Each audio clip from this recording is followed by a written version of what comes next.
Good morning. This is Greg Gloria, aka Social Greg, on Twitter for the Nerd Soccer Media Network.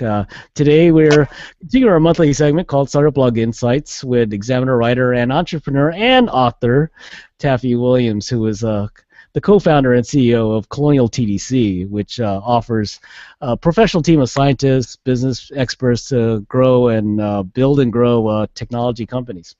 And then he specializes a lot in the biomedical area as well.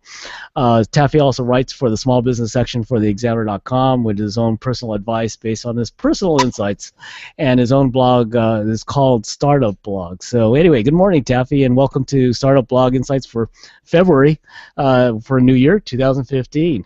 Yeah. How are you doing? Not bad. I've been busy with a couple startups and doing some mentoring at a local accelerator program, but keeping busy. And I keep up with you on Twitter, and you're very busy Yeah. as well. I thought funding is always a question that startups ask me from. You had an article called "Staff and Money" or "Money and Staff," which really was kind of going up to the startup situations that I kind of been in recently. Is like, do you first build a strong team so the investors could look at your team and say, wow, that's really great, especially if maybe it's in the IT space these days? Or is it best to just, if you had a great idea, can you get funding without building a superstar team? What's your thoughts on that? But both of them work. If you have a really great team, and I've actually known VCs once that said, they went in and they had a B grade technology and an A grade team. And he says that the venture guys decided to invest because they team, and they knew if the technology didn't work, that those guys would find something to make it work. And think about it, like Centocor, which is a biotech company, when it was first created, failed in their first drug, and the stock price went from 60 down to 10. Everybody thought it was going to go under. They somehow managed to pull out something else out of their portfolio, managed to get it approved, and later got bought, it's over 60 by J&J, and it's now a J&J company. The management team managed to take the thing and figured out how to make it work, and that's part of the value of a team. So you can create a team and not have to pay full price up front. You may have to give away more equity, but there are arrangements you can cut where it says, okay, if we raise X number of dollars, that you start getting paid, and here's the salary. You create your offering document so that it shows who your team's going to be, and if you have the right quality, that will add value to your technology and give confidence to people that are quality. Now, if you walk in and say, here's a great technology, if it's really a stellar technology, and you walk into a group and they look at it, they're going to want a really classy team to run it. But they may decide to hire the classy team to run it and just take the technology, and you may or may not be part of it. It can happen either way, and maybe if you're really fantastic and they've invested with you before and you got a classy technology, they know you can figure out a way to make it work.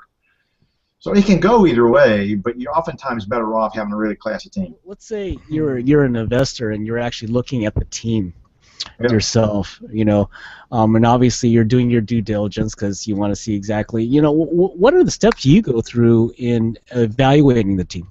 Well, I mean, I'm pretty nasty, but we're actually recruiting a team right now for a company, and so I go through and I start asking questions. But the questions I'm asking are, I was interviewing a potential CFO yesterday, so I'm asking questions that says, well, tell me about some of the things that you've done in the past, and they said, well, what do you know about the Sarbanes-Oxley things, and reporting documents, and have you ever done any of the hand-holding with a CEO that's never done anything before because he's going to have to sign a lot of stuff, and I'll ask questions like that. And sometimes, and in one case, we actually had a person in that says, okay, you're going to work today, because we were interviewing with a couple people in there, and says, we're thinking about doing this project, and had them start working with us on what we thought the project would be to see how they would interact.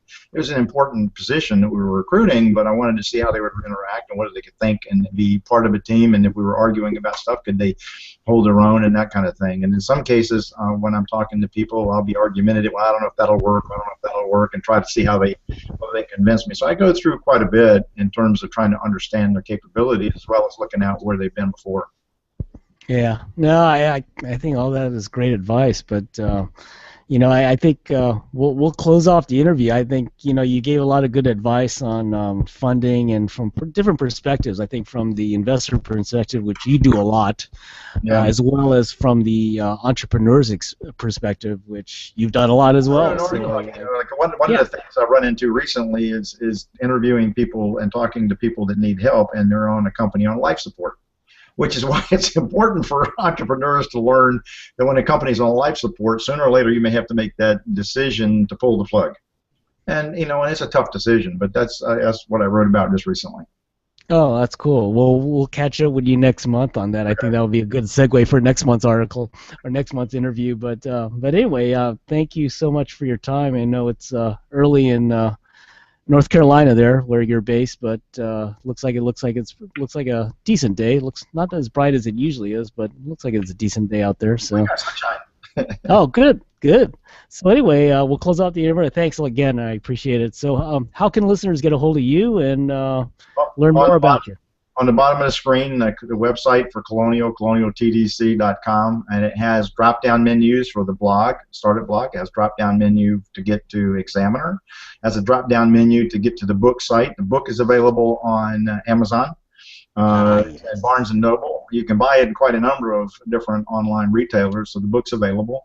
And so I wrote the book. I write the articles, all for the same thing, and that is to help entrepreneurs.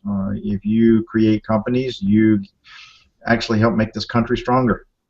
Yes, and that's very important. And that's yes. Yeah, everybody wants one. Absolutely, and that's very important for this country to kind of stay on the edge and be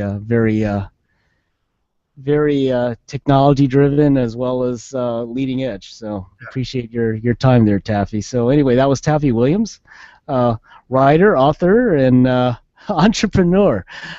So we appreciate his time that he gives us every month here. So this is Greg Gloria, aka Social Greg, on Twitter for the Nerd Soccer Media Network, where we believe in tech, startups, design, and you. Anyway, thanks for joining us, everyone, and be careful out there. Hey, thanks, Taffy, and I hope you have a great day. Have a good one. All right. Thank you.